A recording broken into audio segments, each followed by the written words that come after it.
Good evening and welcome to Spooky South Coast. Tim Leisberg here, along with the silent assassin Matt Costa and science advisor Matt Moniz. We are starting things off just like we did 13 years ago to the day. Like, to the day. January 26th, 2006. We started, right? Yeah. January 26th, 2006. We started Spooky South Coast. We were hoping we could stay on the air for maybe 13 shows. And here we are 13 years later. And it seems like, I don't want to say it seems like yesterday that we started doing the show, because certainly, you know, it's been a long time and it's been a journey. And the show certainly is different than it was back then. Of course, we've added Stephanie Burke. She's not here tonight. She's actually sick.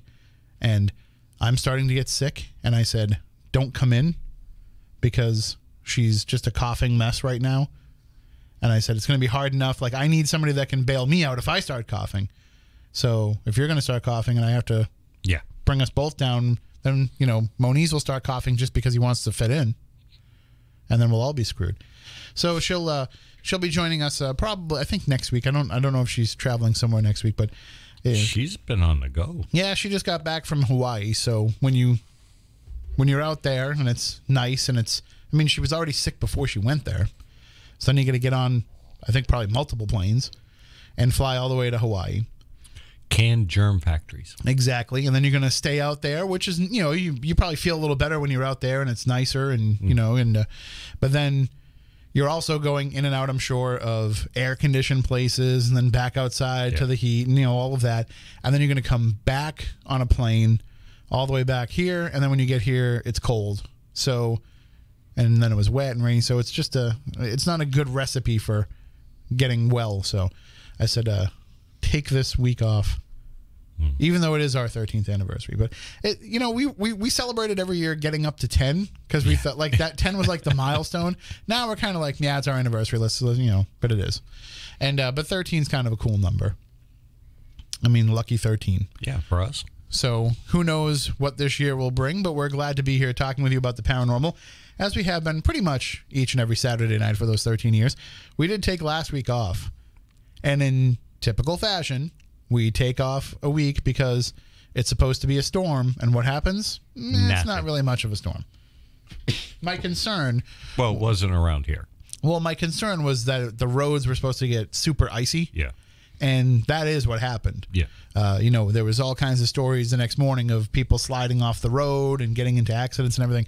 And that's what I was the most concerned about. It wasn't so much about getting here, because even though it was snowing, it would have been getting back. It was snowing when we would have had to come here, and it was supposed to come down kind of heavy. But yeah, it was getting home that I was the most concerned with, because you're not dealing with, you know, we were just talking about it before we came on the air.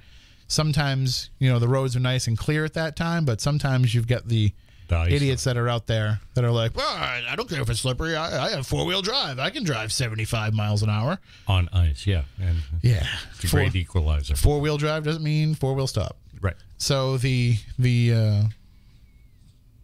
discretion was the better part of valor last week, and we said, yeah, let's just take it off. And part of the reason why was because I was so wrapped up in Hellier.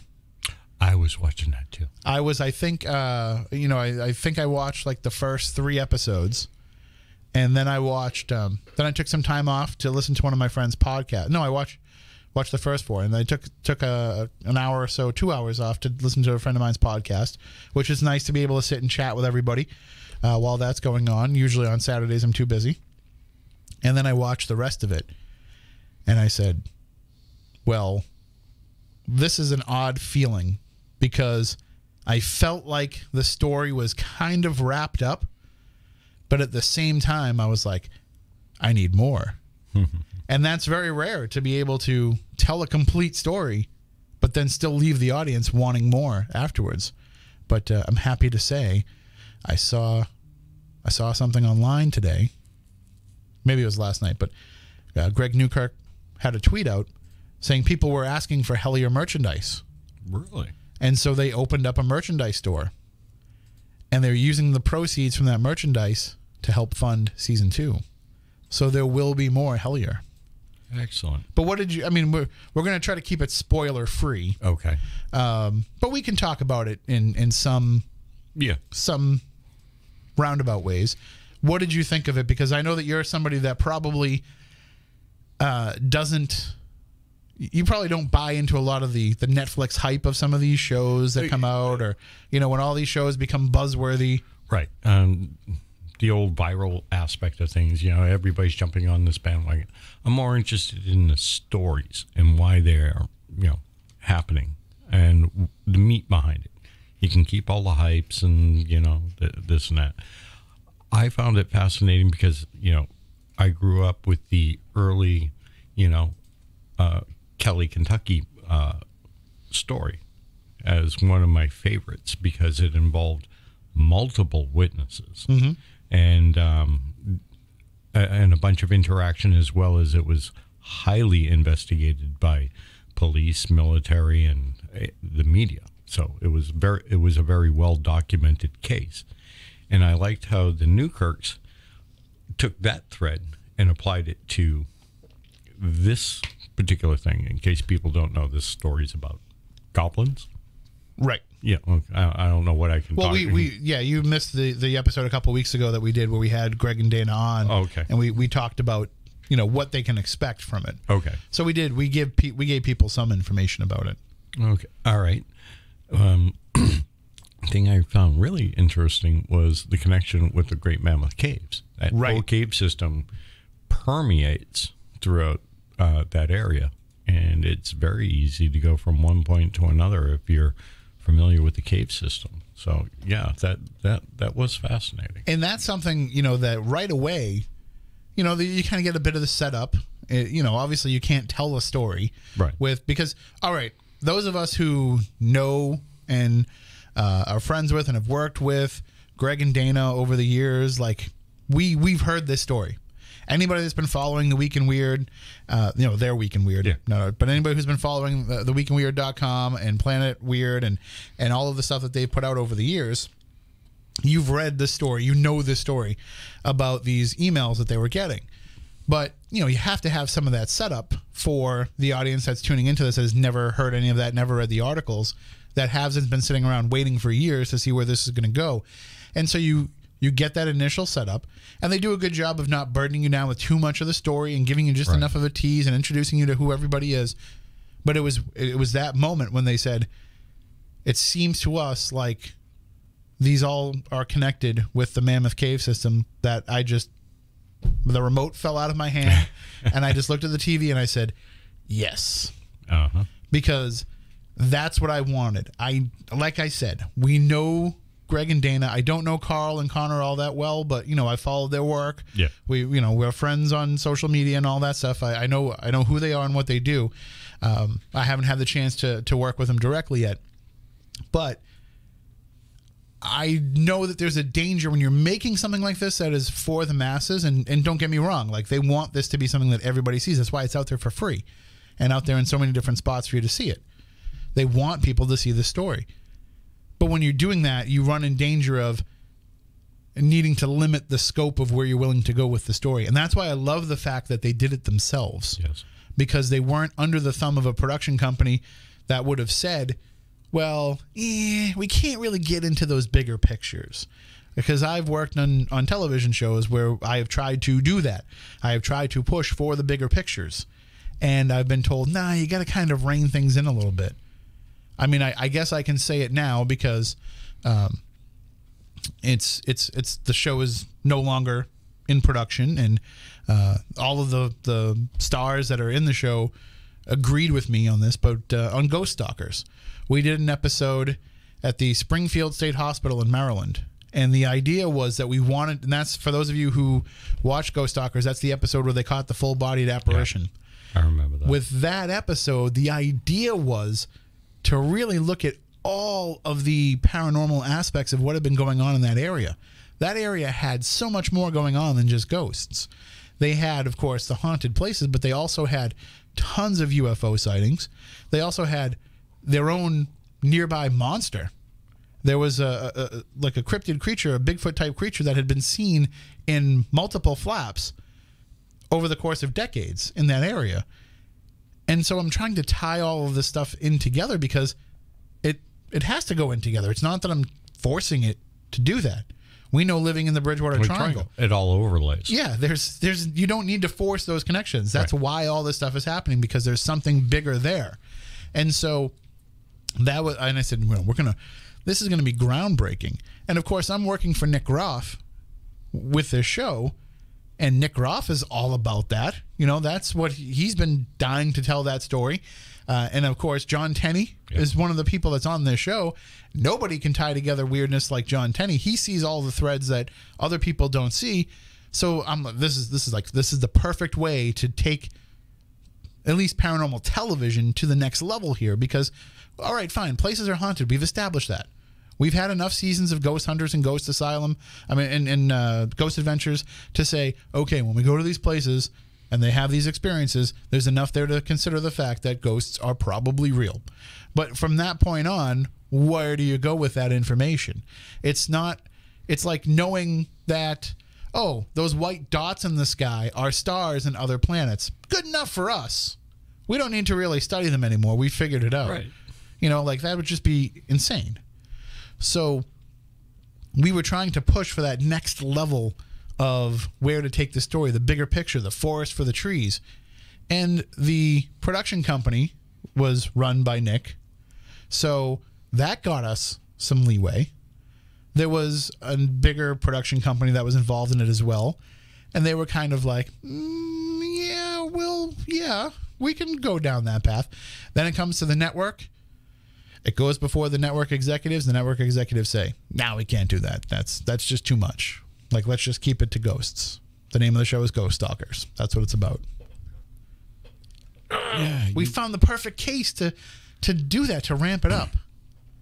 Now, to be fair, the same people were pretty much involved in some of the other shows that I worked on, and they allowed us to start pushing that envelope. I just think like they felt the audiences weren't ready in 2014 to have that crossover. Yeah. Yeah. So, but now we see it more. I mean, the whole reason Haunted Towns came about was trying to piece together those threads. So now they're willing to, and of course, Amy and Adam, when they're doing Kindred Spirits, you know, they try to look for bigger pictures and bigger threads and all this. So we are at that point where things are expanding beyond, but nothing like what they were doing with Hellier. So the minute they said, you know, the Mammoth Cave seemed to be tied into, I said, this is going to go exactly where it should go. And it did not disappoint. I like what they did. I don't think we're giving it away if we say, like, as soon as I heard them mention the Mammoth Caves, of course, but then they're driving in the car and they're talking about Keel, John Keel. They're talking about the Mothman prophecies. And as soon as they start talking Indrid Cold, that's when my ears really perked up. Because, as you know, we've talked about this on and off the air, about how, you know, that to me, I don't care about Mothman. I'll be honest with you. I don't.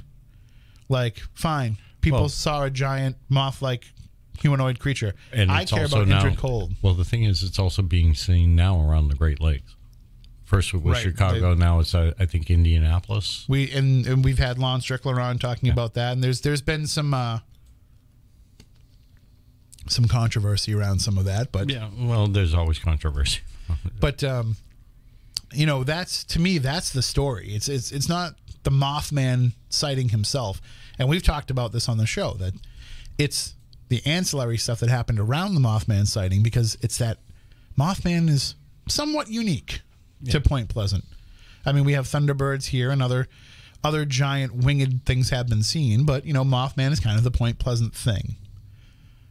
But that Indrid Cold character, we see things like that in all kinds of other cases. Oh, yeah. I mean, Nick Redfern's written multiple books about it. We've heard so many different interviews with people who have encountered them. It could be that the black-eyed kids are related to that. It could be that some of these, you know, these people who kind of walk between dimensions could be all related to all of that. So that's, to me, that's the bigger picture part. So I was so excited that they were going down that path, and it was interesting in that they let the story happen. They didn't try to follow any particular thread in a certain way as it unfolded. And if it happened to lead to a dead end, you felt their frustration as they hit that dead end, and then of course a new path would turn up. So that's kind of the narrative side of it. As a piece of visual art, it was amazing. Yeah. They just did a fantastic job in the presentation. Carl has a wonderful eye, and the way that they chose to film it in that horror movie style really kind of creates tension without having to force any tension. Like, with the best part about that is watching that, nobody is acting. Like, you never feel like anybody is ramping up anything because there's a camera there. Not that that's what any of them do anyway, but you feel that natural None tension. of it was forced. And and you're along for that ride. So when you're sitting there watching, an Estes Method session, you're sitting there like, all right, now what's going to, whoa, wait, what? Like, so it's definitely worth 5 hours of your time if you're looking for 48 something minutes. to check out and watch. 48 minutes. Right. That's you'll be pretty and of course at the very end of the show they call Tenny to kind of wrap everything up, and it couldn't have been more perfect the way they put a bow on it. Now, I sent you a text after I watched it. Were you able to forward that information along, or I think that they were aware of the information that you sent me. Okay. I did not forward anything on yet, but they're a little busy these days. They're on the whirlwind tour. Gotcha. But I don't know if you saw like some of the this is not just something that's amongst the paranormal crowd, which they took a huge risk, by the way, in releasing it themselves. Because if you put it on Netflix, if you reach a deal with Netflix or Hulu or one of those streaming services, which they certainly could have. I mean, it's good enough. Right. I'm not saying I know for sure if they did it. This is on what, YouTube? They put it on YouTube. They put it on Vimeo. They put it on their website. Yeah. They controlled where it went. And it's harder to get the word out when it's like that. But this was getting reviewed by, Bloody Disgusting, Entertainment Weekly, like all these real big media entities were watching this and reviewing it. So I think that it caught a good buzz, like without having to be on these major services. And that bodes well too. I mean, not everybody's going to be able to produce something that good on their own. It's definitely professionally produced. But still, if there are people that can produce things that well, it shows you the path to be able to put that stuff out there for yourselves. So the only complaint I had about it was the sound. The sound? Yeah. I was also streaming it through my TV, so it was a little weak. I really had to jack the sound up. But if you're watching on a computer with headphones, I guess it'd be fine. I didn't have any issue. Might be a setting on the way that it's feeding through. I was kind of feeding it through my PlayStation too, so that's how. That might have been part of what it was. I have the smart TV, so I just put the YouTube app up on my TV, and I played it through that, and it got up to the high resolution, and I had like great surround sound. It actually kind of freaked me out a little bit. Yeah, I think if I probably went directly through the TV, it probably would have been better rather than slaving it through the PlayStation. Yeah, I probably just got a little diluted or something there, but it's definitely worth your time. I highly recommend it. If you listen to this show and you don't watch it, then I don't know why you're watching the show. Why you're watching us right now. We're listening to us. It had something for everybody, whether you're into ghosts, UFOs, cryptids, conspiracies. It had a little something for everyone. And you will not be disappointed. Go watch it. Come back and talk to us about it. Reach out to us on Twitter, shoot us an email, whatever. And I'm sure we'll be going down that rabbit hole with some of the things that they talked about. We'll bring them back. And we mentioned coming up at the end of April, Greg and Dana are going to be up here. Yep. So for this X-Filers event that's happening in Rhode Island, we'll have more information on that coming up in the coming weeks. But that's going to be one big gathering of weird people too, in a good way. including us. And speaking of weird, we'll have to come up with a catchy nickname for him when it comes to all things weird. But My Little Spoon is coming up to Massachusetts later on in the year for the Mass Paracon that's happening in September. Okay. The big headliners are John Zaffis, and announced this week, John Tenney will be coming and being part of that. So, and Stephanie and myself will be there, and Moniz will probably end up coming by if he's not busy. The Berkshires, that's like a 45-minute ride for you. Yeah. I remember because we drove to the Berkshires together. I remember looking down and being mountain roads at 100. It's 4.5 hours to get there. Moniz got us there in like just under 3. The only reason that it took that long is because eventually we got to a point where there was no more highway. Yeah. And you had to go through like intersections and red lights and stuff. But other than that, we would have made record time. But that'll be coming up. We'll have more information for that as the year goes on as well. Of course, there's all kinds of great episodes coming up in the coming weeks. Next week, we'll be joined by Seth Breedlove to talk about his new project. Speaking of, weird cryptid things, we'll talk with Seth Breedlove of Small Town Monsters about the next thing he's working. And here's another guy who has built kind of a little bit of an empire with the Small Town Monsters brand and all the different documentaries that they've been doing. And it's, you kind of say, and Aaron Cadrew and I have talked about this before, there might be a lot of people who are filmmakers who have like one good one in them, and they don't really want to just be that one hit wonder, but some of them just have that one project that really drives them, and then they don't have the same level of excitement or the same level of whatever driving them for the next project. That's not the case with Seth. I mean, Seth has put out multiple documentaries now, each one of them amazing, and I'm sure this new one will be just as good. He's gonna join us, talk about that next week, and they have a way for everybody to get involved with that. So we're going to talk to him about that next week, and then the week after that, we're going to have Dr. Irina Scott joining us. And I had the opportunity to interview her on Midnight in the Desert a few weeks ago, and I didn't know what to expect. I looked up her background, I looked up her information on her website, and I didn't really know where it was going to be. But here's somebody who had above top secret level clearance. Here's a person who has walked through the forbidden areas of Wright-Patterson. Here's a person who has seen things that you and I have only heard about. And so just talking with her, I expected to have a very interesting conversation about those things. Just so happened, the first question that I ask her is, did you have a UFO experience yourself that got you involved in this? And she starts telling me the story that happened to her in Massachusetts in 1968 in the Bridgewater Triangle. And so I have to stop her. I'm like, whoa, hold on, wait, what? Where did this happen? When did this happen? And she starts giving me all the details, and I said, this is incredible because there was a very big UFO flap here at that time. So this fits into that, and she had no idea. And so we start kind of, as Phil likes to say on the morning show here, we start unscrambling the eggs, and we start figuring out what's going on there. And she immediately hits me up after the show and says, I need to find out more about this.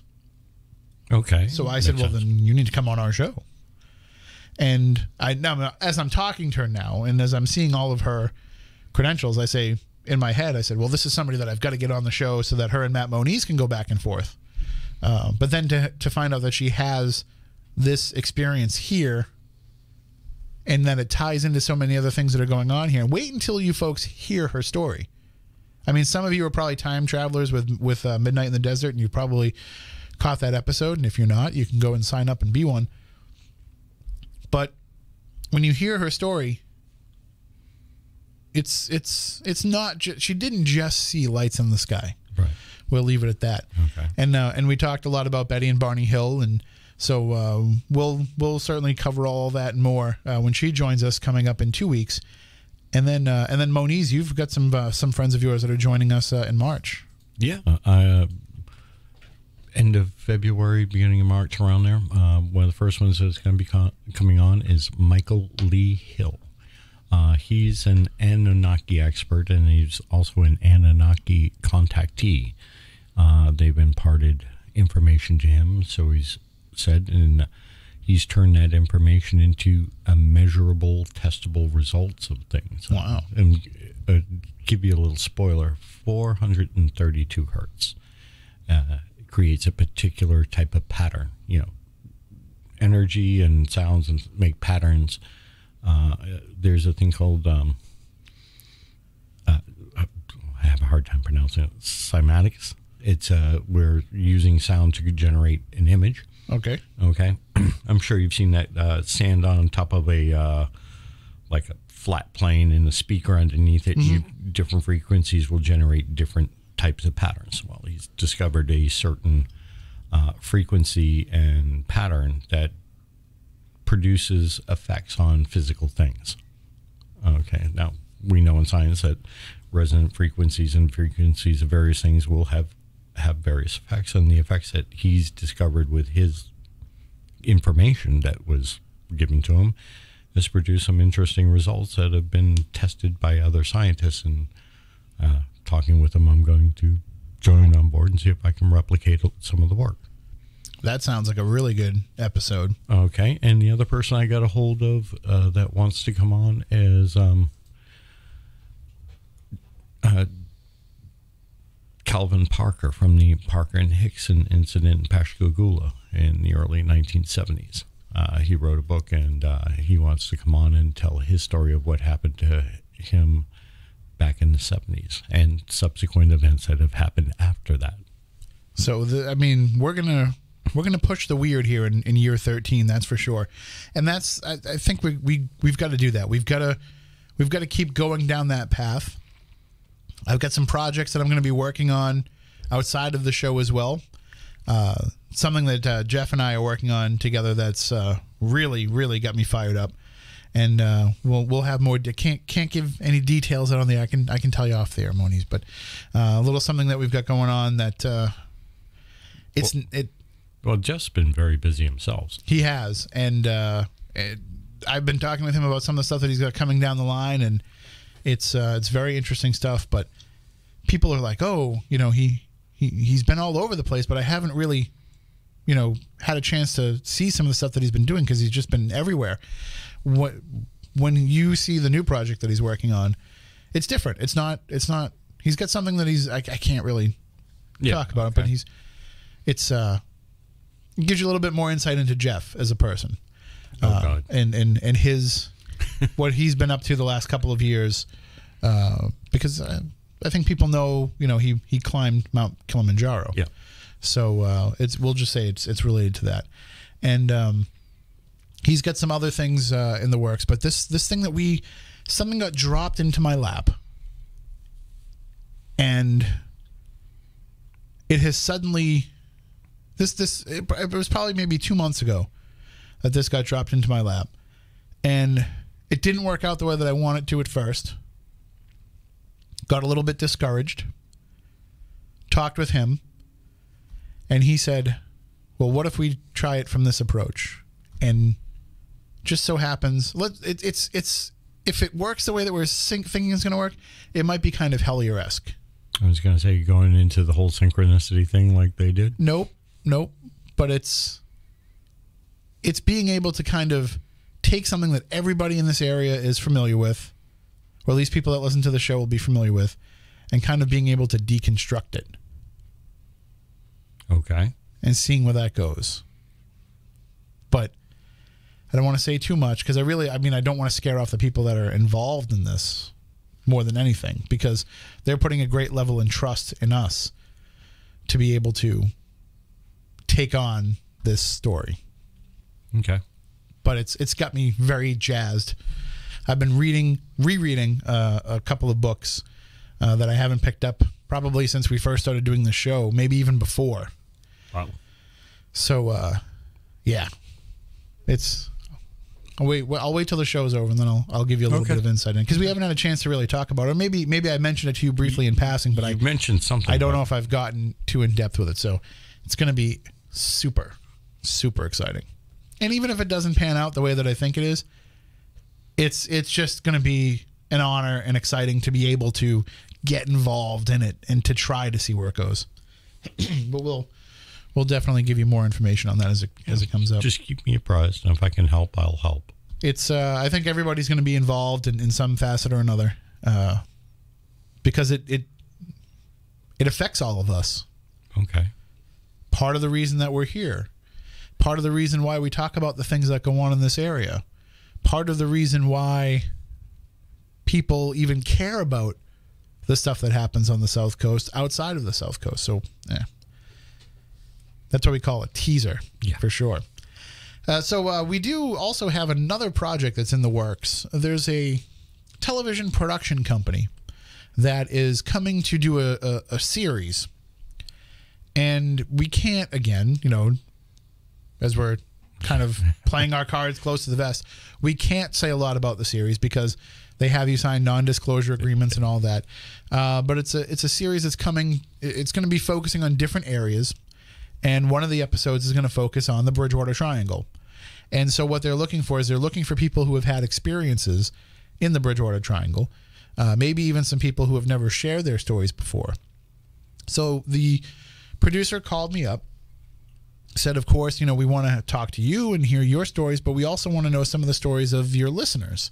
And what are some of the interesting stories that you've gotten over the years from your listeners? And I said, it's kind of funny because we don't really get a lot of people that call up and share stories that tie into the bigger picture of things.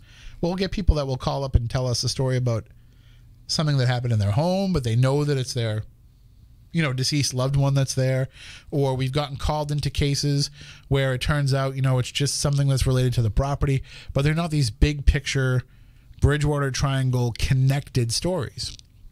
For the most part, the stories that we know about that have been ones that paranormal researchers have gone out and sought out and tied all together. We're the ones that are out there doing the legwork, and I say we, but most of the time it's more of the teams than it is. We're just kind of here collecting some of their stories too. But there are people out there that are having experiences on a daily basis, and they just don't realize that these things are connected. So I said to her, I was like, maybe we need to just get those stories in, and then you can kind of see where they fit, and you can see if there is those connections running through them. So what she wants to do is she wants to have us solicit to our audience and see if they can share any of their stories with them. Now, just because you reach out to this producer and share your story, of course, it doesn't mean they're going to put you on TV. It doesn't mean that you have to go on TV if you're not comfortable with that. And if you don't want to tell your story publicly, you just want to share the information so that they can have it. Like, all of this is good stuff that can help with this project. So she could not join us live tonight. She was supposed to join us live last week. We canceled the show because of the weather. And so she couldn't join us live this week, but they're kind of under the gun to get some of this information together. So I said, well, why don't we record something this week, and then we'll play it on the show, and then people can have the information and they can get in touch with you, and she can take it from there. So we'll play a recorded segment. It's very brief, only about like 5-10 minutes. We'll play that for you right now. You can hear what the show is about, the kind of stories that they're looking for, and then you can see if it fits with you and if there's something that you can do to help out. So I'm going to bring that stuff up right now and just make sure I don't hit anything else accidentally, because I have a habit of... No, not you. So we will play now this interview for you, and take note, there will be a phone number that you can write down to reach out to this producer, Jessica, and it will be at the end of the segment. But Matt, I think you're going to be able to put it up on the screen too, so you'll be able to see it if you're watching it on video, and if you're listening to us on podcast, on audio, or listening to us on the Dark Matter Digital Network or on the Paranormal Radio app. She will mention that phone number a couple of times toward the end, so have a pen and paper ready, and now we will go to that interview.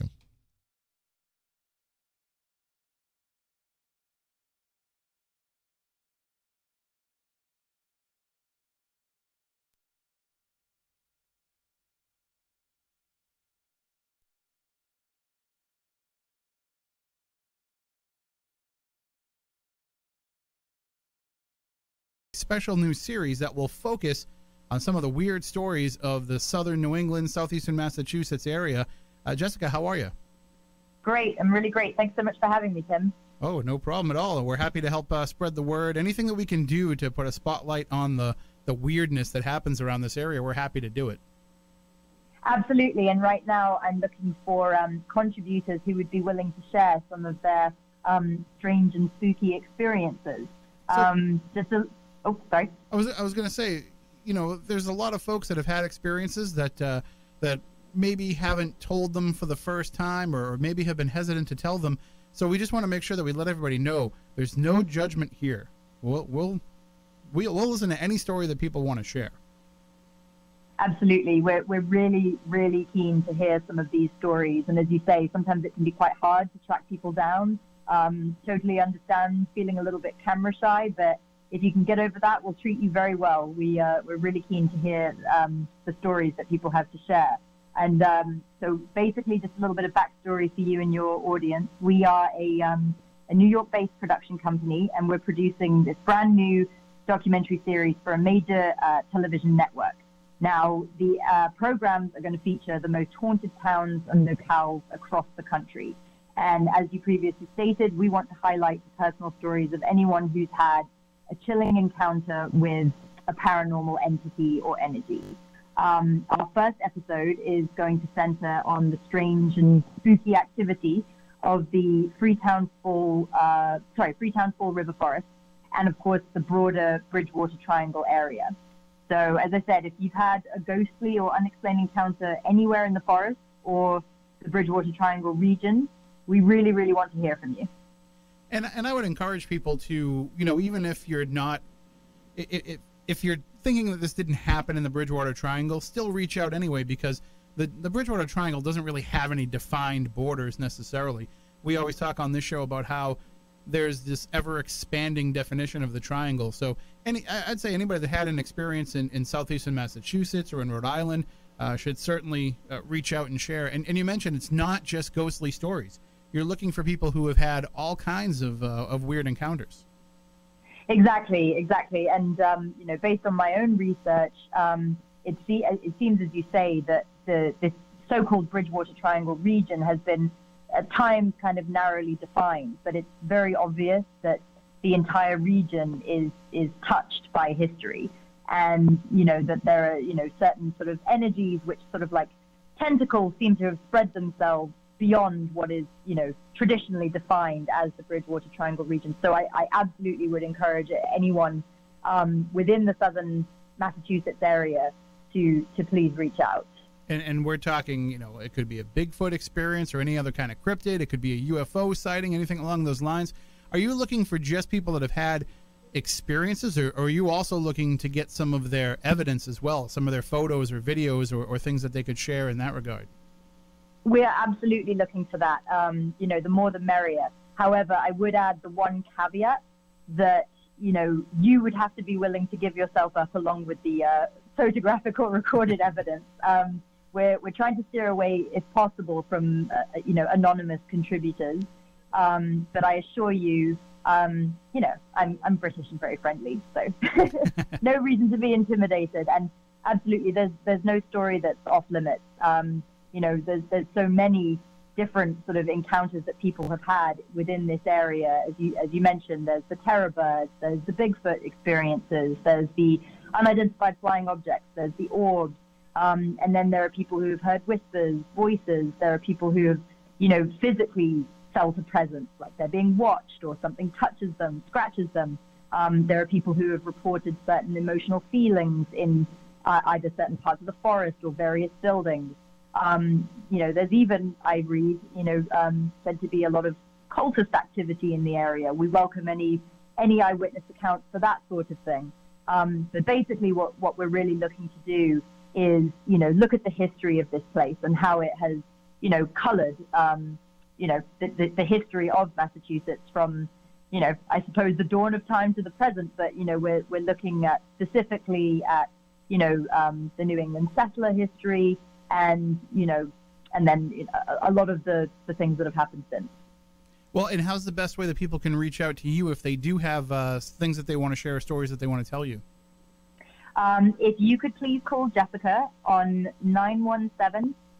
917-364-7476. I'll say that number again, 917-364-7476.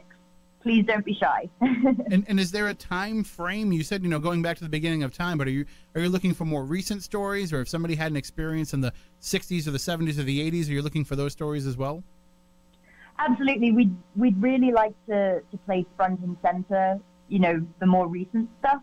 Anything that people may have experienced within the last, 5, 10, 15, 20 years is very welcome. That's what we're going to kind of root and anchor our episode in.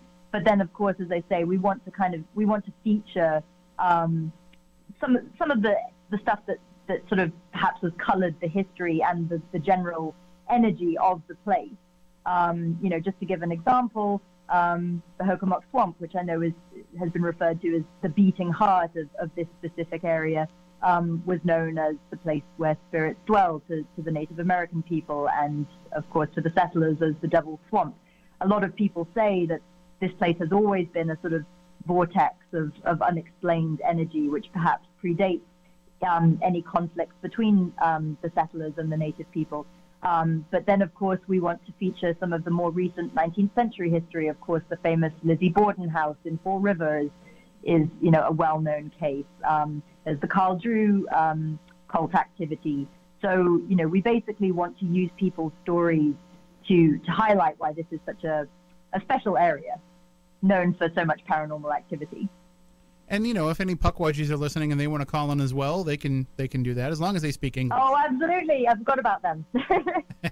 So one more time, if you can give that number out for folks. Yep, one more time. Please call Jessica on 917-364-7476. Excellent. Well, Jessica, thank you so much for reaching out to us so that we can spread the word to the audience, because we've been doing this show now. This is actually our 13th anniversary of doing this show, and over the years we've gotten a few calls of people that have called in and shared experiences, but with your accent and just your friendly nature, I'm sure you'll get way more calls than we've ever gotten. Oh, here's hoping. All right, thank you so much, and certainly keep us up to date with the project and how things come along. Absolutely. Thank you so much, Tim, and thank you to the audience. Take care. And that was Jessica. And again, the number, if you want to reach out and share with her some of your personal stories and experiences, the number is 917-364-7476. 917-364-7476. And just let her know that you heard about it on Spooky South Coast and that you want to share some of your personal experiences. Moniz, I think you might have a few that you could probably share with her. One or two. And when they're going to be coming up here and doing some filming later on in the spring, so I wouldn't make any plans. Don't go too far because they're gonna need you, I'm sure. All right. With some of the stuff that I know that you have to share already. I was kind of telling her, she saw Aaron Kaju and Manny Familari's documentary, so she's familiar. But I was telling her about kind of some of our adventures, so she's very interested in talking with you and Stephanie. So we'll hook you guys up with her this week. And certainly, I was telling her all about how she knew that every year we do the Bridgewater Triangle show. Mm-hmm. And so I shared with her some of the experiences people have had during that. And I want to say, as we're sitting here celebrating our 13th anniversary, I want to say that I'm very happy that we are still able to each year put on that show, the Bridgewater Triangle Investigation Show. It's not always easy. It would never happen if it wasn't for this guy over here in the corner, Matt Costa, always finding new ways to innovate it and make it so. Because do you think that show would still be something that people are looking forward to every year if we really had just limited it to people calling in from around the field? I mean, a lot of people I think it probably could have. It could, but I think the whole thing that makes that show is we get everybody involved in it.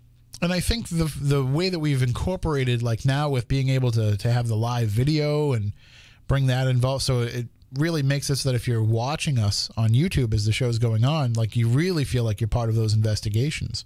And it helps to, give extra eyes to what's going on to the people that are out there. Because let's face it, you've done it. We've all done it.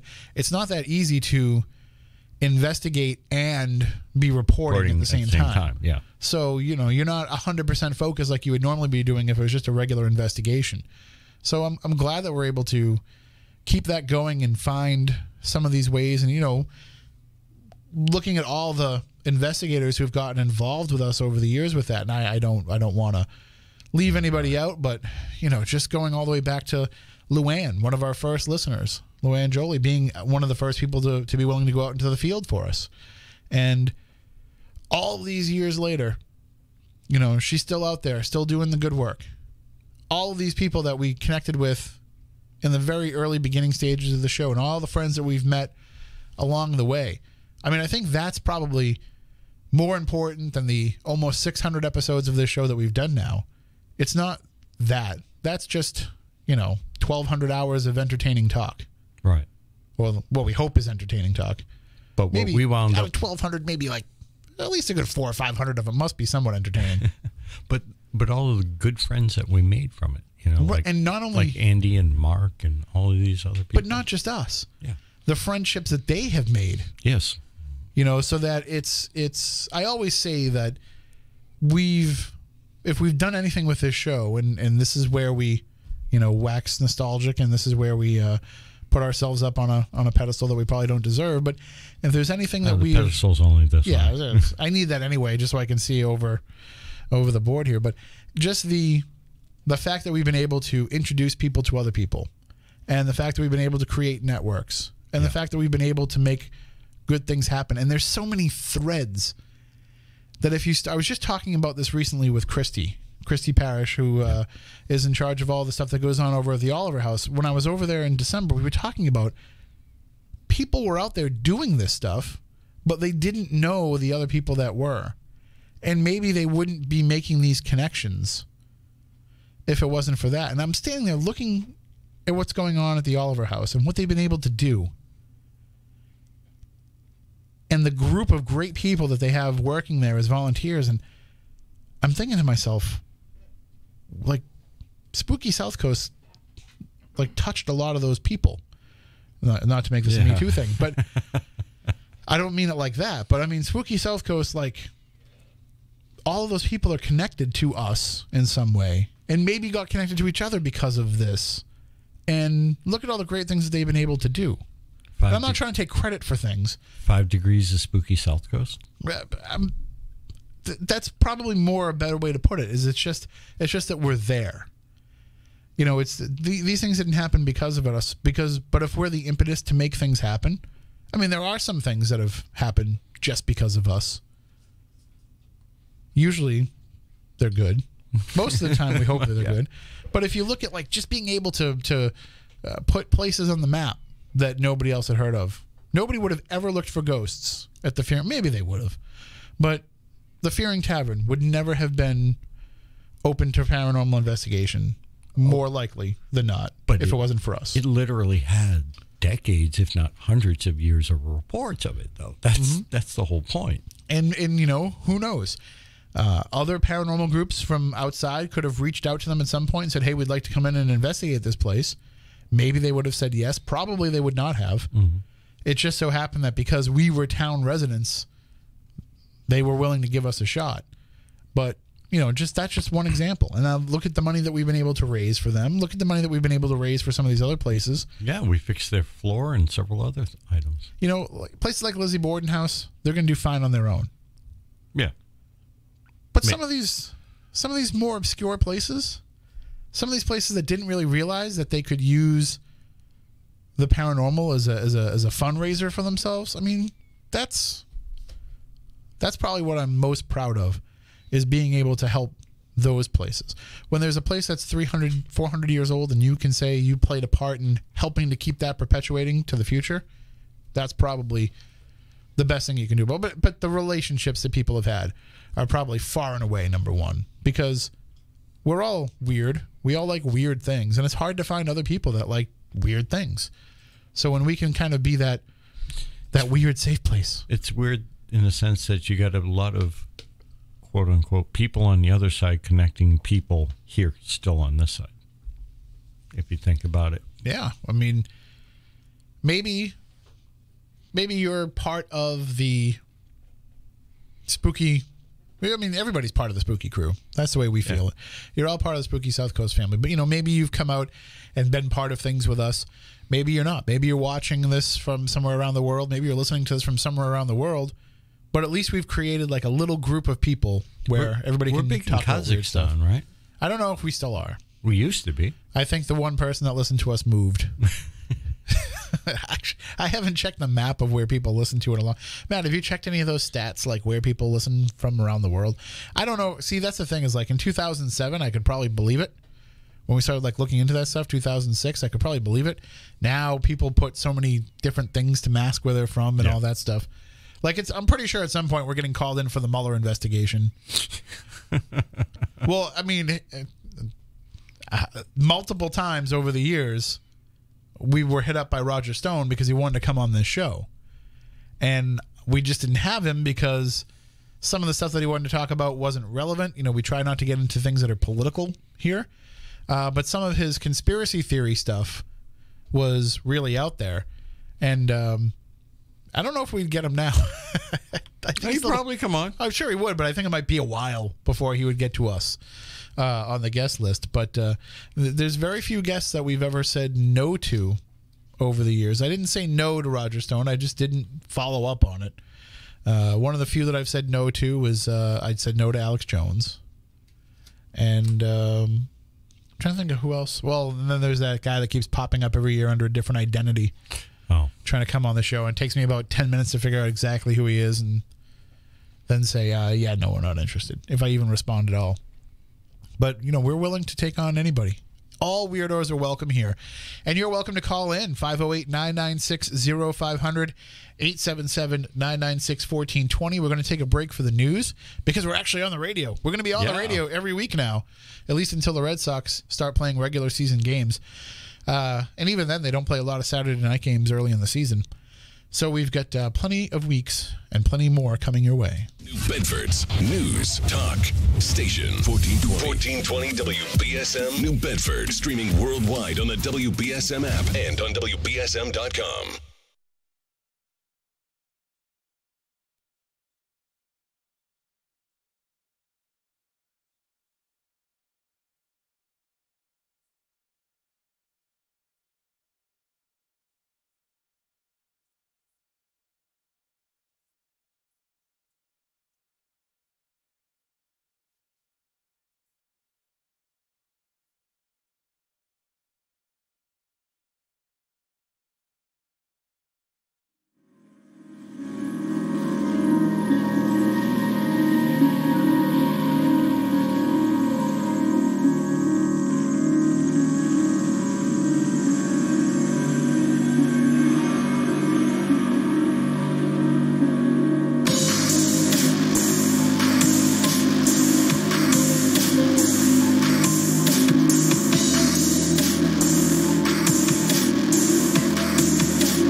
military service members volunteer to protect us in the most dangerous places around the world.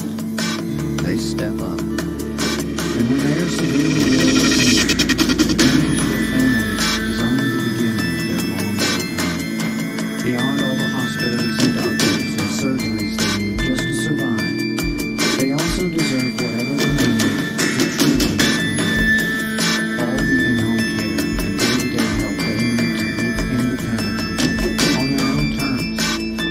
Wounded Warrior Project long-term support programs were established to provide these brave men and women whatever they need to continue their fight for independence at no cost or life. So many of them need us, and it's time for a great nation to step up. Find out how you can do your part at findwww.org. Do you seek happiness in your life? Do you yearn for contentment? Do you desire hope for the future? You can attain happiness, contentment, and hope by studying God's Word.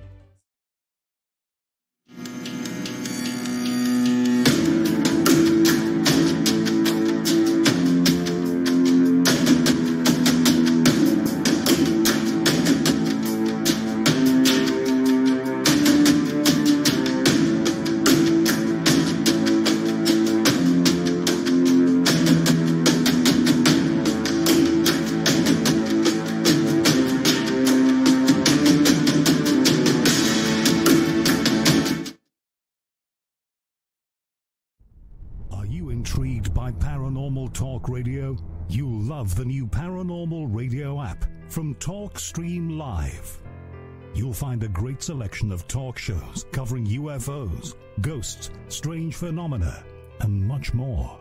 Download the Paranormal Radio app now and start listening to the very best in paranormal talk entertainment. The Paranormal Radio app, free in Google Play and the iOS App Store.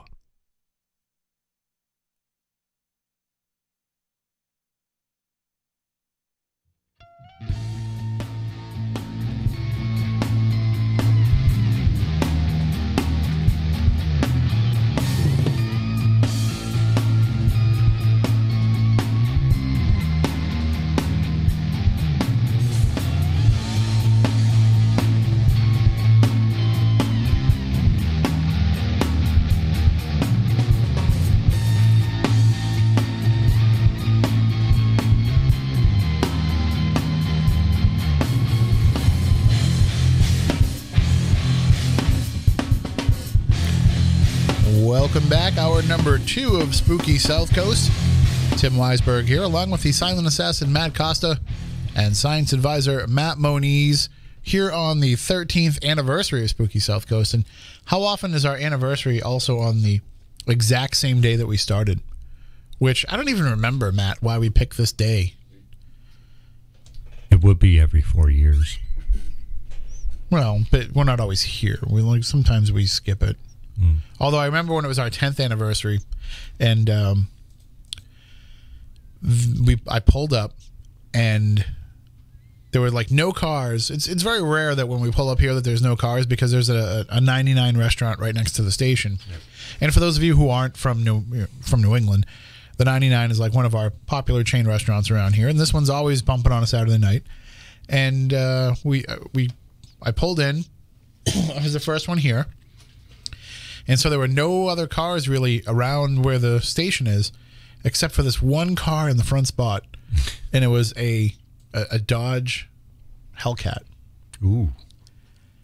And I looked at it and I said, "Oh, the station bought us a Hellcat for our 10th anniversary." But it turns out it wasn't ours. It was somebody else's. Some guy comes out of the 99 like, "What are you doing with my car?" It's like, "No, this is my car. It's my 10th anniversary." He's like, "What are you talking about?" So no, but we are. And I brought in champagne. Right. You usually do. I'm kind of glad that you didn't tonight. I would have been like, because I'm feeling under the weather. No, instead I brought in Taco Bell. Well, then I'll be like, that's a different kind of noise. But so I don't remember why we picked this date originally when we were doing the show. Was it just because... That's the day you two had available, I think? We weren't doing anything on Saturday nights. What were we talking? Well, maybe Matt was. He was a young buck back then, but I was already married with a child. My Saturday night days were over. But I think it was like September or maybe October or whatever. I think it was September when we were told we could do the show. And then we just spent a couple of months like kind of building what it was and trying to build the website. Our original, was it Happy Snail Media was our first website. Our friend Pat made that website for us. And then we started trying to figure out like how will podcasting work and all that stuff. We're still trying to figure out that all these years later. What do all these numbers mean? Like, why can't I upload the show? Why does it disappear when I do that? And then we spent that time kind of just practicing, but we never really like did a dummy show, like where most shows that are getting started, like they'll start doing practice shows. Yeah, and I don't think we ever really did that. We kind of like figured out how we were going to do it, but we didn't like sit here and do a 2-hour show. Maybe we did, and I just don't remember. But if we did, that would have been pretty funny to have saved for posterity, because I'm sure it was terrible. I still sometimes I go back and I listen to the early shows and I cringe, because every single week, I don't know why, but I sounded like I was out of breath. Like I just ran, I was going to say a mile, but it would only really take like a 50-yard dash to get me out of breath. But every single show when we first started, it sounded like I was like, good evening, welcome to Spooky South Coast. Like Nerves. and I don't think that I was like freezing up, but it certainly sounds like I was. The only time I ever really froze up on the air was the first newscast that I did. I didn't freeze, but like I felt like I was, like I felt the anxiety, and I felt like I was like running out of breath. But after I got like through my first story, I was okay. But that was the only time I really, like, coming into this, I felt fine. So I don't know why I sounded that way, but whatever. I'm not any better now, but at least now I don't feel so anxious about it when I sit down here. It's I think we just picked that week because we didn't want to do it like right after the holidays. There was probably some football games or something that we had to wait for, and so that would have been the first week after the football games, maybe. I don't know, but it's an easy one to remember. So at least I've never had a problem remembering January 26th. So that way there, you might forget other important anniversaries like people's birthdays or your wedding anniversary or any of that stuff, but you always remember the Spooky South Coast anniversary. So yeah, 13 years. Did not think we would make it this long, but I'm glad that we have. We didn't think we were going to make it 6 months. Well, you came in about 3 months into it, I think. You came in March, like early March. So maybe probably like maybe 6 or 7 episodes there were before you joined. So if it was early March. I can go back and if I want to say, was it the Penny Dreadful episode was the first one you came in for? No. I was actually in here. There was one the first one you were in, you didn't sit behind the microphone. You sat over in the chair. And that was when Derek Bartlett. Okay, so that was the Capers episode. So that was pretty early on. That was like probably like the 4th or 5th episode. Yeah, it may have been February. And then we told you the next week, like, if you're going to come in, like, just sit on the microphone. And even then, you didn't really say much, but like we always would say, hey, Moniz doesn't say that much, but if he says something, listen to what he's saying, because he doesn't say much. So if he says it, it's important. Well, I prefer not to interrupt the guest or you, because see, that's a thing. That's a thing that we have to talk about. And well, this is a discussion we'll definitely have when Stephanie's here. But that's the thing we have to talk about. There's this like overriding sense of I don't let anybody get a word in edgewise. And it's not just from you guys. It's like from some of the listeners too. I want more. I want you guys to talk more. But it's not in either of your natures to be the dominant one in the conversation. Well, it's one of these things I was always raised don't interrupt people. Right. You know, You've my parents always are always like, don't interrupt people. As long as I've known you, you've always been more of a listener than a talker anyway, you know? Well, I can ramble on if I'm Right, left but you're interested in what people have to say to you. See, I don't really care what you're saying, so I'm just going to talk over you. Oh, okay. That explains a lot. No, but it's I guess it's just kind of Matt knows. He worked with me for years before I had a microphone, and he'll tell you I didn't shut up. So it's just how I am. So now that I'm talking into a microphone, I'm not going to shut up either. And when I sit in my office all day during the day, I'm yelling at the radio. I'm yelling at the people that are sitting right here. And yelling at the computer screen. I could come in and I could discuss it with them, but I don't, because then I know I won't stop. So I do kind of give that air to some people of like, oh, how come you don't let people talk on the show? Sure, they can talk anytime they want, but somebody has to. So well, we can't have dead air. Right. When you and I are sitting across from each other, we can give each other signals, hey, I want to speak on something, or back and forth. But I have been a lot more vocal lately. You have. And I appreciate it, because I don't want to have to be the only person that talks for 2 hours. I don't like when people say, oh, I was watching Spooky South Coast on YouTube. Why does that guy just sit there? Well, a lot of it is I don't want to steer you away from where the subject is, because we can go off on tangents, and then it's no longer a show about what we started with. You go back around, it's like, okay. But also, like, you didn't really want to come into this with a role of, you didn't want to be in front of the microphone. We kind of reluctantly dragged you into that. Right. I was looking to provide you with basically my Rolodex and my library, is basically how it started. I gave you a lot of the people I knew and who were a lot of our early guests, and I recommended the various books and things like that, gave you subject matter. I was trying to help out that way, behind the scenes, like I do with a lot of other, Yeah, and let's your Saturday night days were not over, just to reiterate, because John was calling me out for that. It's not really proper English, you're right. But you were you had a second career for yourself in addition to your regular work as a chemist. You were a sound guy. Yeah. So Saturday nights were like a prime, like, hey, somebody might need me for a gig kind of night. And then I remember in some of the early days you did have to miss some shows for stuff. Yeah. But so you kind of just wanted to be, that's why you're the science advisor. You wanted to be in an advisory role, and we said, no, come and talk on the microphone and share your experiences with us. And 13 years later, we got you to actually open up a little bit. Yeah, you did. But still, it was never a secret. No, I know, but it's also, how it is. Like, we will never have Stephanie give readings on the show. It's not what it's about. Yeah. And people have actually said that. Well, how come she doesn't do any readings on the show? Well, for a couple of reasons. One, because, like, when she's here, she wants to be a host and not be put on the spot. She's done readings on the show before when she was a guest.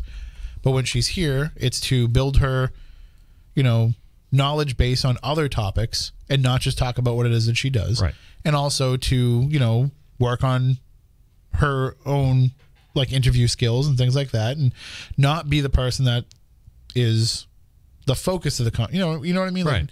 Like let's not put everything. If it comes up in conversation, she'll talk about what it is that she does. But she winds up doing the same thing I do. We want to listen to. I don't want to turn it into perform monkey. Yeah. Like, that's what I'm trying to avoid with it, and I don't want it to become a crutch where if the conversation is lagging or if a guest is terrible, I don't want to be like, okay, I know that I can cut this off and we can just go to readings with Stephanie, because that's not really fair to her either. And then the other reason why I don't want to do it is because if we did that, then every single week people would tune in thinking it's readings with Stephanie. And that's not what we want the show to be. That's not what Stephanie wants to come in here for. Well, what I liked about how we put this together, we've done it as the show is about the guests, not about us. It's about the subject matter at hand and who's presenting it. We're just ancillary to it. And we're just here to learn ourselves. Like, we're not here to... That's why I don't really like to just bring on guests that reiterate the way that we feel about things. I like to learn new things, and I like to have different approaches to things. And, and there's there's nothing better than when you ask somebody a question and they say to you, wow, nobody's ever asked me that before, or I've never thought about that, or that's a really great question. We get that a lot. And I walk away from an interview feeling like I've done a good job if I hear that. But at the same time, I don't get that upset if I say something and a guest completely shoots it down. Like, fine, okay, let's move on to the next thing. Because that is probably something somebody out there was thinking. Yeah. So I asked the question. You know, if it needs to be asked, I will ask it. Sometimes I will say things that are ridiculous, and a guest will say... Sometimes? I mean, in terms of a question. Yeah. I know I say ridiculous things otherwise, but, you know, and the guest will, you know, nicely say, I don't think so, Tim. But it's certainly not, you know, it doesn't turn into anything contentious. And I think that's why people like coming on this show again and again, is because we have good conversations without it turning into, we're not doing this because we're trying to show the audience how much we know about the paranormal or how important we are or any of that stuff. We do this show because we want to have a good conversation with people. All right. What I like is we've done shows where we've actually just stepped into experimentation right on the air. Let's try this. Yeah. Right? You know, how many times have we done that with various techniques? I mean, it's got to be something that's good for radio as well as video. Right. So it doesn't always work with everything, but we've done things here that I never would have thought anybody would do on the radio. You know, we've done stuff on this that kind of goes outside the realm of the paranormal. Right. Because we can. Because nobody's paying attention from the radio station. So if we want to try to sneak something in on the air, we can. So like if we want to interview Eddie Money or Mick Foley or the $1 Million Man, Ted DiBiase, or any of that stuff, we can. Sometimes we're able to tie it into the paranormal. You know, we had Lita on. She had, you know, UFO experiences to share with us, talk about her UFO show, but you know, I'm working on something now. I'm trying to, because I was listening the other night. I was driving home and I was listening to Ground Zero with Clyde Lewis. I don't know if you ever listened to that show, but no. He's on, you know, later on in the evenings before Coast to Coast, and it's interesting. You know, Clyde. Some of the stuff that he does, I agree with. Some of it I don't. There's a lot of heavy conspiracy stuff, and some of it I think is a little bit too out there. But he does a great job of presenting balanced viewpoints and letting guests have their say. And the other night he had on one of my heroes, Dr. Demento. And Dr. Demento is actually promoting, he has a new book out that he's worked with someone on, and he had a lecture series that he was doing this weekend at his alma mater out in the Pacific Northwest. But I heard Dr. Demento on the show, and I said, I tried in the very early days to get Dr. Demento to come on Spooky South Coast. I'm going to try again. So I am going to try and see if we can get Dr. Demento on the show. Dr. Demento. I would do my Dr. Demento impression, but I'm sick, so I won't be able to do it. But if we get him on the show, I guarantee you I will do it that night. I'm not saying it's any good. Are we going to do the show opener with fish heads? I don't know if we would actually be. See, that's one of the things that I've always wanted to do. And Matt and I have talked about this in the past. I've always wanted to do a Dr. Demento style show here. But like we don't have a full music license, I guess, is the way that it works. So well, you're allowed to play, what is it, 15 seconds? No, that's they changed that rule? Things are different now. We live in a new era with the streaming and all that stuff. There's all different kinds of rules. I was going to say, broadcast-wise, we could do it. Even broadcast-wise, there's certain limitations that you have. But our biggest problem is our broadcasts are automatically streamed. Oh, so that's going to put that caveat on that. And certainly, like, trying to do it as a podcast, forget it. If anybody is podcasting music... Yeah. You really can't do it.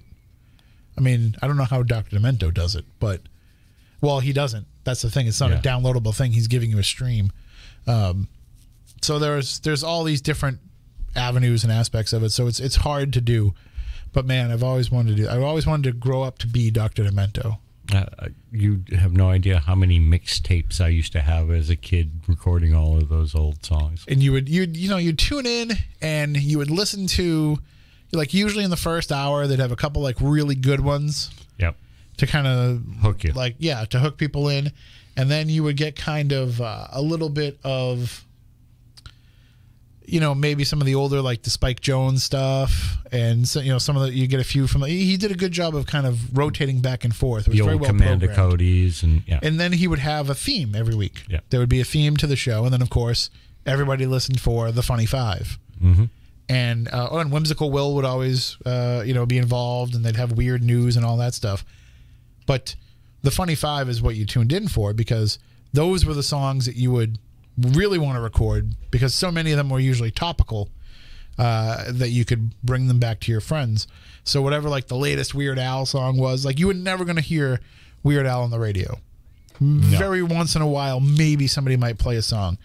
But if you wanted to record Weird Al because you didn't have the chance to go out and buy the cassette or the record or any of that, you listened for the Funny Five because it would show up, and you'd be able to record it. And so I would always record the Funny Five at least. I would try to record the whole show, but I would try to always, used to air on here locally. He would air Sunday nights on a Boston station. Yep. And I was always coming home from my grandparents' house. So sometimes we would leave late, and I wouldn't be able to get in front of my recorder in time to get to Dr. Demento. So I always just wanted to be there by like 11:50 so I could get the Funny Five. And they weren't always all funny, but they were usually pretty good. And so many of novelty songs are representative of the times that they're in. Like one of the songs I'll always remember was a song called Barbecue Spuds McKenzie. Oh, God. Yeah, where the whole purpose of the song was they were going to eat the dog because they were tired of seeing him everywhere. And there was I think I want to say was it Nuns and Moses was a group, and they had a song called "We Love Barney Fife," and it was a parody of "We Didn't Start the Fire." Yeah, it was like, "We love Barney Fife, he's the deputy of Mayberry." It's like, it's so just some of the classics of that show. Stairway to Gilligan's Island was yep. That was one that would always get played. And you had mentioned Fish Heads, Shaving Cream, Napoleon the 14th. Yep, Coming to Take Me Away. Vampire Beavers. Some of the Stan Freberg stuff. That's the only place you could hear that unless your parents had Stan Freberg records. And one of my favorites of all time. And I like it, and other people don't. I've talked about it with other people here in the building, with other people. Like other people don't like the Dickie Goodman stuff. I liked the Dickie Goodman stuff. Are you familiar with the Dickie Goodman? Yeah, he was the one who would do like a fake interview, right? So he'd be like, "We're here with President Nixon," and he would like ask a question, but it was a recording, it's a cut of a song, yeah. And I thought that showed some real ingenuity, and he was doing that stuff all the way back into the 50s. I tried doing some of those here, and nobody really appreciated them. So we should do a few of those, just like paranormal ones. We'll probably get bagged for trying to put them up online, but another thing we should do, and a lot of my friends, I say, "Oh, go check out my radio show, Spooky South Coast," and they go digging through the archives, and the one that always gets a reply, "Hey, can you guys do another theater episode?" Yes, and we will. Chris is working on something, Chris Balzano. Okay. And we'll definitely come up with one of those sometime in the near future. H&X Media in the chat room wanted to know, what was the show that I mentioned with Dr. Demento? It was Ground Zero with Clyde Lewis. And I actually saw the archive was up online, so you can check that out for yourself. We do have a call on the line, so let's take that. We'll see where that takes us. Good evening. You're on Spooky South Coast. How are you? We're doing pretty well. Does it matter can I talk about any subject? Well, we stick to paranormal topics here on Saturday nights. It's paranormal. What's on your mind? What do you want to talk about? Well, I was in a store last week in the South End, and this gentleman was in there, and he was pretty neat looking, and all of a sudden, one of the clerks asked him, "Hey, how you doing?" He said, "Oh, all right." So the clerk said, "Where are you sleeping?" He said, "Down at the Milliken at Fort Taber." So the guy's kind of like, he was taken aback a bit. He said, "There's some crazy things going on down there." He says, "I don't even want to talk about it." Oh, yeah. So Tim, I'm going to hang up and enlighten me a little of what this man. I mean, he didn't look homeless to me, to be honest with you. He was very clean, very neat. Maybe he had just gone somewhere and took a shower or something, but he was petrified. Well, I don't blame him. Oh boy, and I've been thinking about this all the time. Every time I haven't run into him since then, though, but I saw him many a time before that. But he said, "Oh, I don't even want to talk about it." He kind of like went real white, you know. So I don't know. So I did see that filming that you had. Somebody did it down there a while ago, and pretty eerie. Yeah, there's been a few shows when they used to let us in there. Now they won't let us in anymore. Oh no. Long story short, excuse me. Long story short, the city got a new city solicitor, a new lawyer, and they made the determination that they no longer wanted to allow people to be able to enter Milliken because of the safety concerns. So where we were allowed to enter with permission from the military museum, that permission has now been revoked by the city. So anybody that's in there is in there. They're trespassing, and right. They do go in and do sweeps and make everybody leave because you can be thrown in jail for it. Well, if you're trespassing, yes, of course. And we've tried to, whenever we talk about it, we try to put that disclaimer out there that we don't condone anybody sneaking in there. Every time we've been in there, it's been with permission. Anybody that does go in there, you are breaking the law and you will be prosecuted to the fullest extent. And also, it's dangerous. Like, you really shouldn't be in there if you don't know what's going on in there, because there's a lot of like little holes you can fall in, a lot of things that you can trip on, a lot of things that you can hurt yourself. And like you said, people are living in there when they shouldn't be, and you don't know who you're going to encounter when you go in there. Oh my God Almighty! This man, he rides a bicycle, and I'm telling you, he was very handsome, to be honest with you, and he spoke very, very well. But he went white when she asked him, and he said, "Oh, I don't even want to talk about it. There's such crazy things going on." And I thought, oh, my ears perked up. I couldn't believe it. Well, I mean, we talked here on the show about some of the experiences that we've had there. From hearing it sounded like the roof caving in on me, and we figured out that it was actually phantom cannon fire that we had caught on recording. Oh my God. And if you watch the episode of Ghost Hunters that film there, they talk about somebody seeing the glimmering man, this like shiny, shimmering, human-shaped entity at the end of the hallway, at the end of the long hallway. I was the one that saw that. It was myself and some other investigators when we were there filming during the day, broad daylight, filming for PBS's New England Legends, Jeff Belanger's show. And we saw this thing right standing at the end of the hallway. So there's all these different stories that have happened there. But I can tell you that if you're in that place, if you're in Milliken, and you're just standing there and you're dead quiet, no pun intended. Right. You'll hear footsteps. You'll hear voices. All of that stuff is going on in there at any given time. So I can imagine if anybody's sleeping in there, they're probably hearing all of that stuff. Oh my gosh! If I haven't run into him since, but if I do, I'm gonna ask him again. But oh my! So it's just, I don't know. I worked in a nursing home. I really believe in this stuff because it happened to me, and it wasn't pleasant at all. Can I ask which nursing home? On Hawthorne Street. Okay, because there's paranormal stories associated with the one here in Fairhaven. Really? Well, it's kind of been debunked to some degree. So there was a legend going around for a long time that when you drove by it, the one on Main Street, if you were listening to a certain radio station, what would happen is right when you went by the nursing home, your radio would cut out, and it would go from playing contemporary music to playing this like old time big band type music.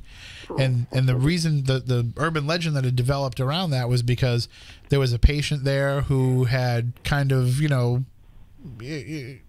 wasn't really all there anymore, and was trying to run away from one of the orderlies and ran out into Main Street and got hit by a car and killed. and that, you know, this person was a big fan of that big band era music. So what would happen is anytime the car would drive by playing the rock station, she would manipulate their radio to play big band music. But in actuality, it just turns out there's like this one little, like, kind of weird spot where a couple of radio station signals cross. And so you're actually going like one station up the dial, which was big band music. It's not anymore. There's a station out of Plymouth that used to play that type of stuff, and now they play, you know, more contemporary stuff. But that was where that legend originated from. Well, things actually happened to me. In fact, my husband passed away in the home, and for some reason, the administrator there, these things only happened when I was on duty.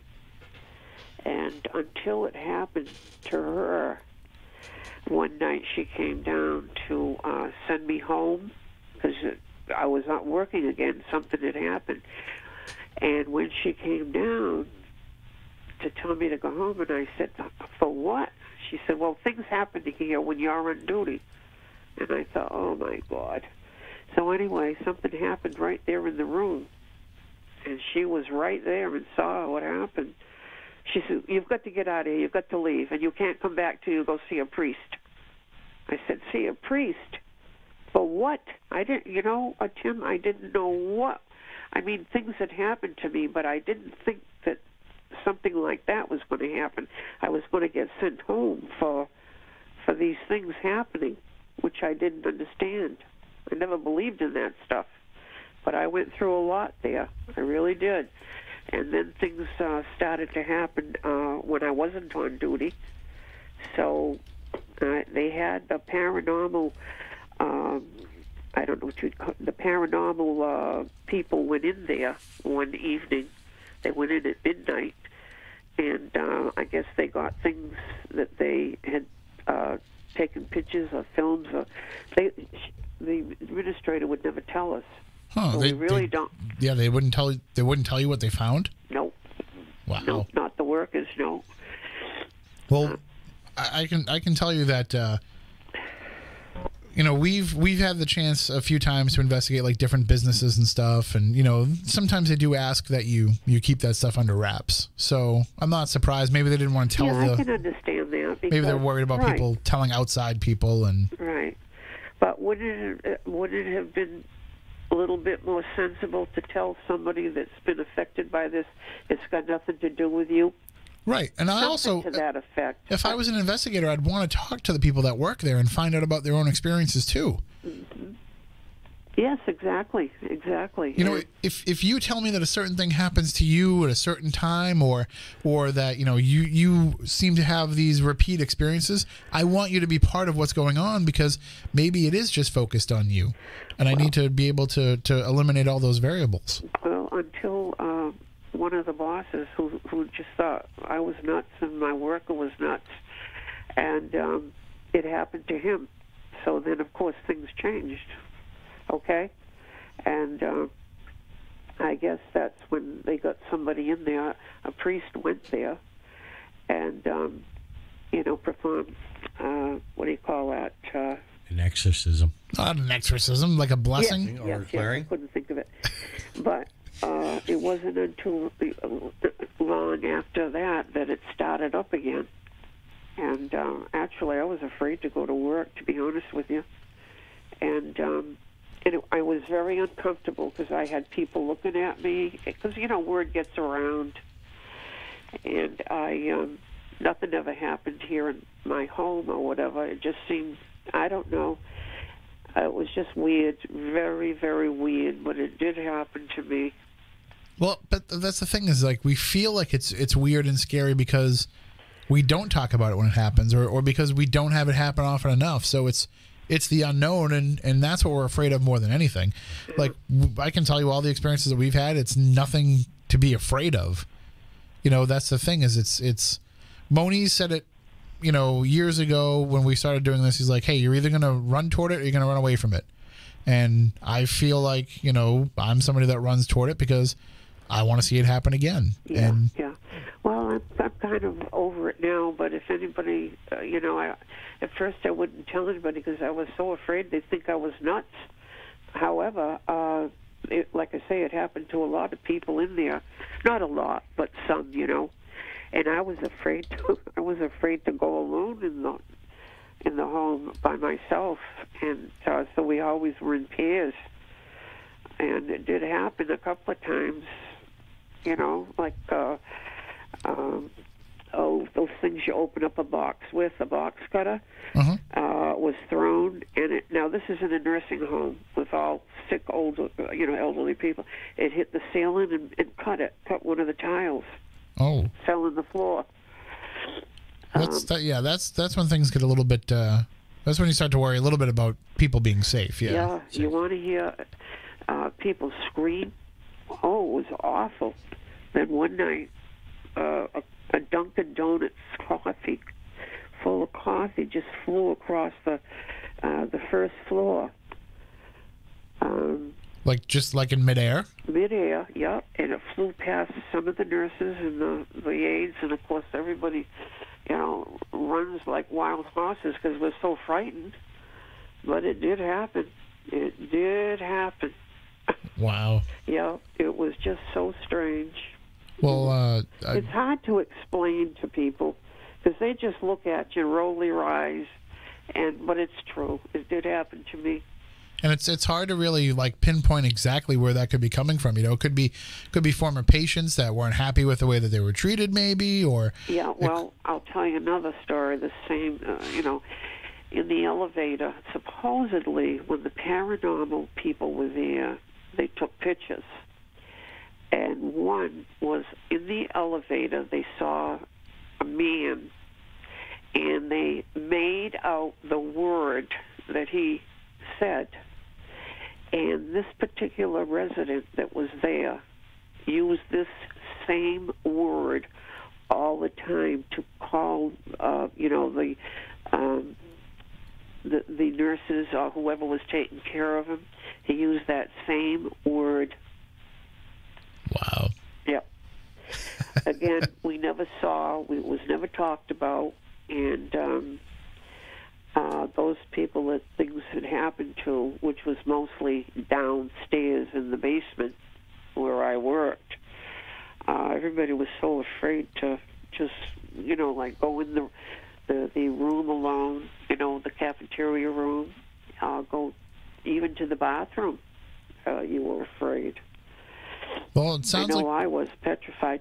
Sounds like you might be a good candidate to call the TV producer that was on earlier, looking for stories from the area.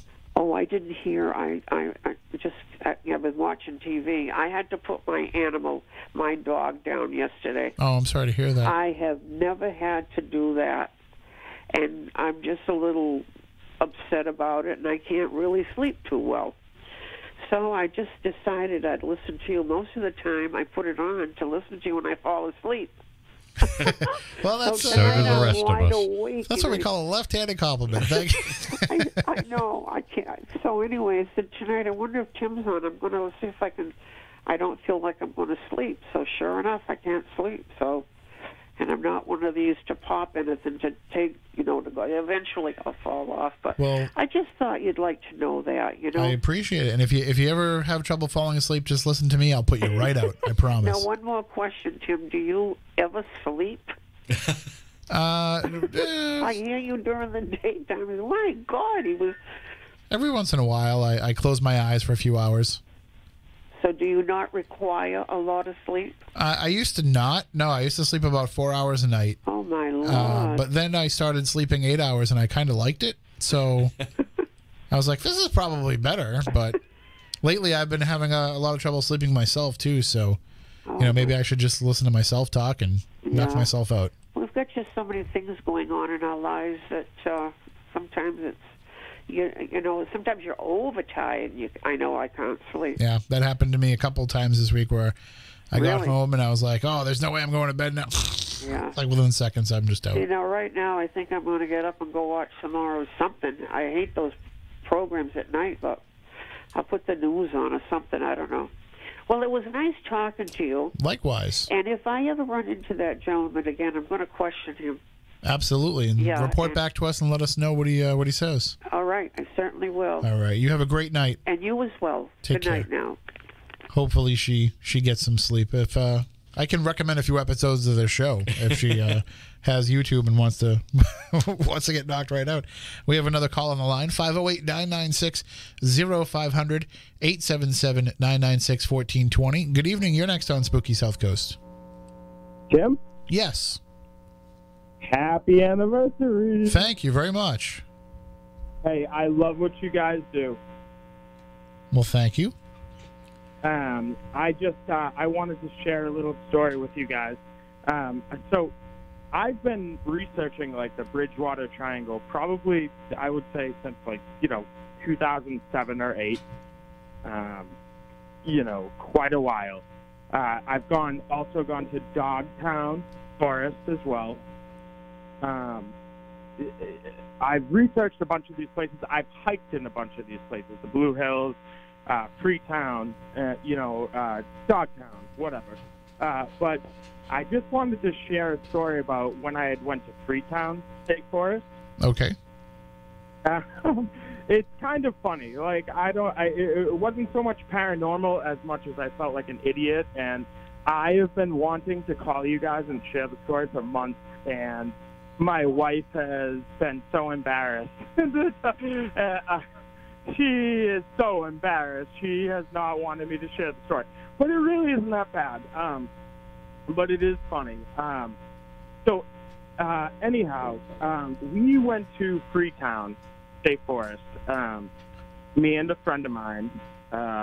It was about 2 o'clock, so we went a little bit later than we had wanted to. When we got there, it was like very overcast and cloudy. It really wasn't ideal to go hiking in, but we did it anyways. We drove 30 miles or whatever. We're getting out and we're gonna hike. Sure, right.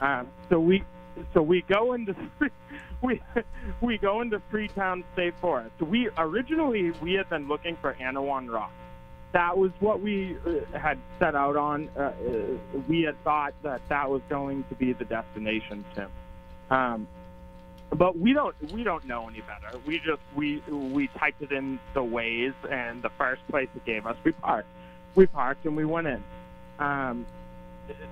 So we go in, and literally, I swear to you, there was no life in this forest, Tim. I said that to my friend. I said, "Do you hear that?" He says, "Hear what?" I said, "Nothing." Right. Yeah. No. There was no birds. There was no bugs. There was nothing. Like, it was dead, completely. And so we keep going hiking and whatnot. We're going and we're going. It was one of your classic stories as we kept going. I said, you're paying attention to where we're going back, right? I said, yeah, sure, yeah, I remember. I'm like, okay, dude, I'm like, all right, I'm trusting you here. You remember. But anyway, so we keep going further. It hits about 5 o'clock, 6 o'clock, and it's starting to get a little dark out. I'm like, all right, my phone is at about 40%. His phone is nearly dead because he just didn't even bother to charge it. So we keep going further, and I'm like, all right, dude, we need to turn back. I'm like, obviously we didn't see anything. Nothing is going on. Let's turn around. He says, okay.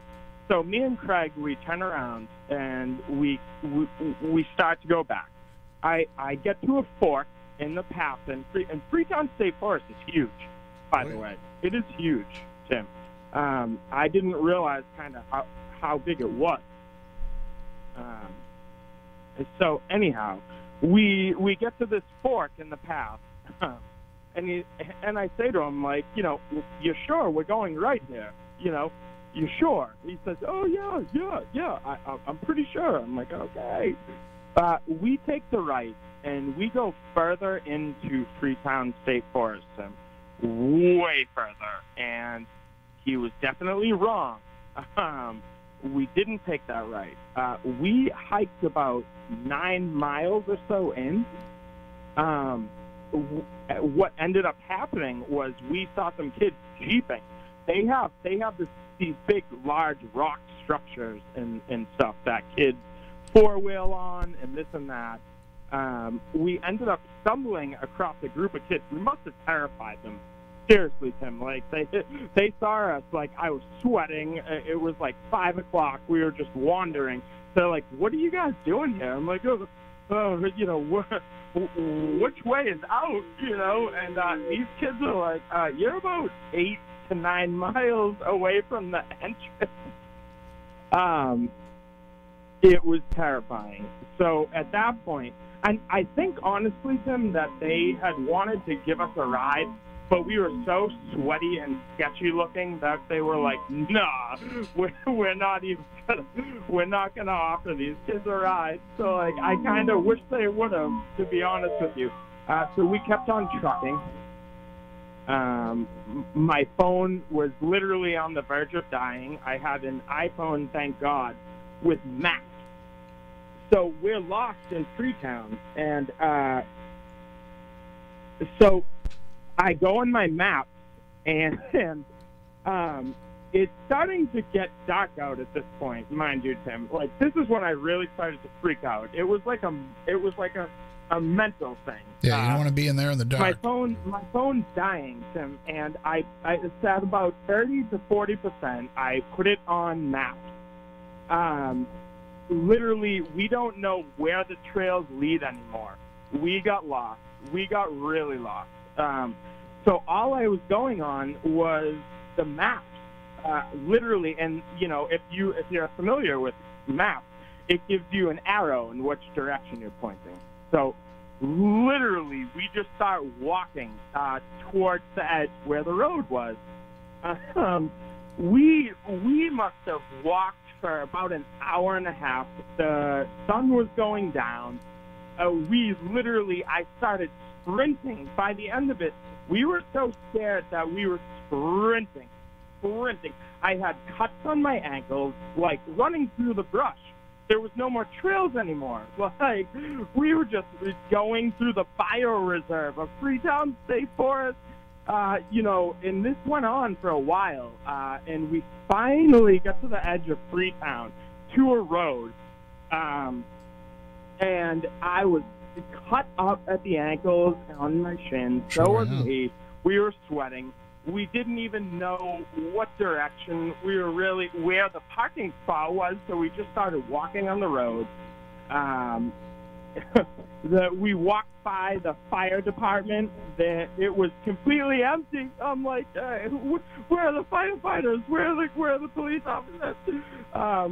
It was empty. We must have walked for another 3 or 4 miles. And ultimately, we found the parking spot. We found the spot. We were going, you know, the correct way. Well, we appreciate it. It's very easy to get turned around in there.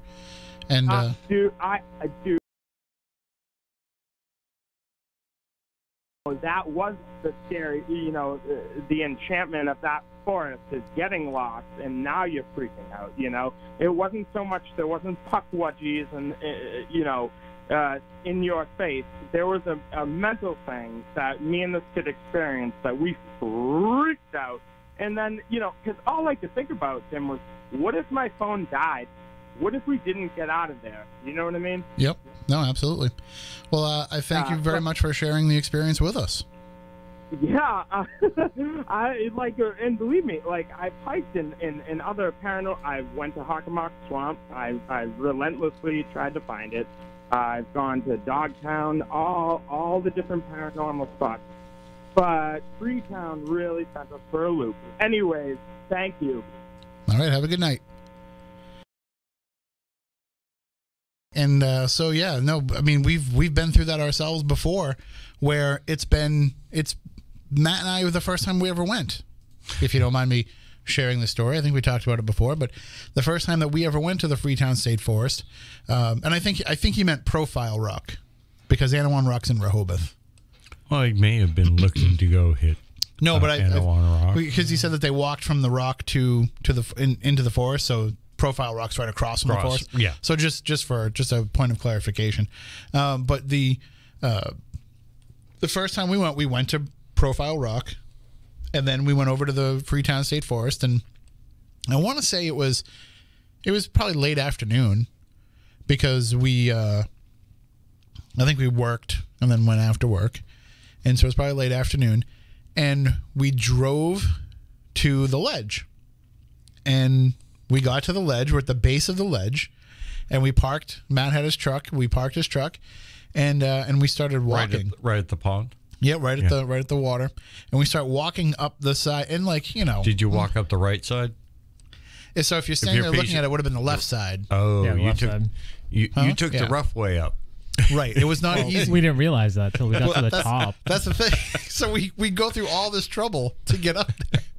And Matt's in much better shape than me, so he's kind enough to wait for me as we're. But remember, it was like it was, to be honest with you, it was a little disheartening because it was when we got to the top and we saw the road, we were like, because like the whole time we were like, oh, this is like a really this is a remote spot. Like this is why like people come up here. And we get to the top, and they're like, "Oh, there's a road." Yeah. Yep. A road. A road. We go all through like walking up these rocks, and like at one point I'm like doing that thing where like there's roots coming out of the side, and like grab the root to pull yourself up and like doing all that. And I think I wore boots. I think I was smart enough to like at least not try to do it in sneakers. It was an adventure either way. But yeah, we get to the top, and it took us a little while. Well, it took me a little while, and we get up to the top, and sure enough, as soon as we get up there, we see Slab Ridge Road. Yeah. Or Copacut Road. Yeah, I know. Yeah, Copacut Road is the one. What's Slab Ridge Road? Where am I coming up with that one from? I know where Copacut Road is the one that goes up on the back, and so we get up there. We're like, oh man, like geez, we could have just driven up here. And what's funny is like it's not even a matter of like having to come from the other direction or having to already be up at a different level. Like if we had just driven a little bit past where we had parked, the road would have gone up around onto that, but we were well, we decided to go left, and if we had gone right, we would have gone up. It would have gone up and up. Yeah. So lesson learned. We had a 50-50 shot. Yeah, you did. and you lost.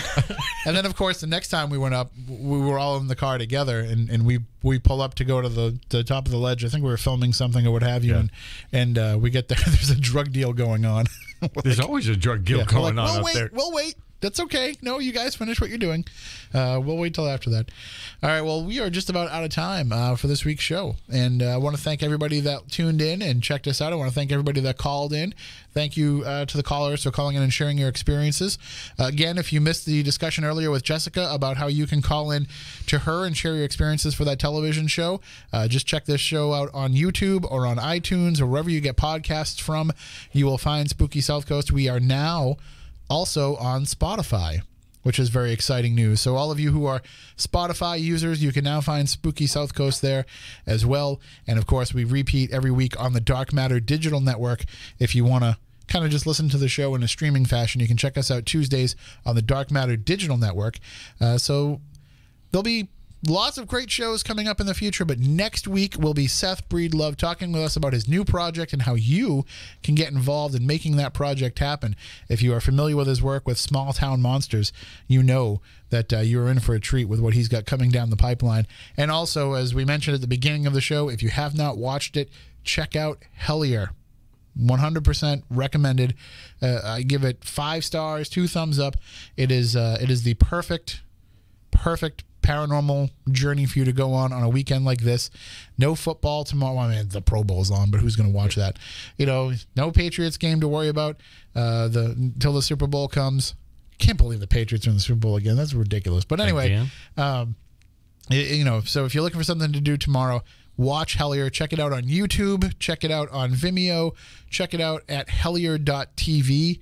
That's probably the easiest way to get to it if you're on the internet. But if you have a smart TV, or if you have a computer connected to the TV, just go right on YouTube. Check it out there.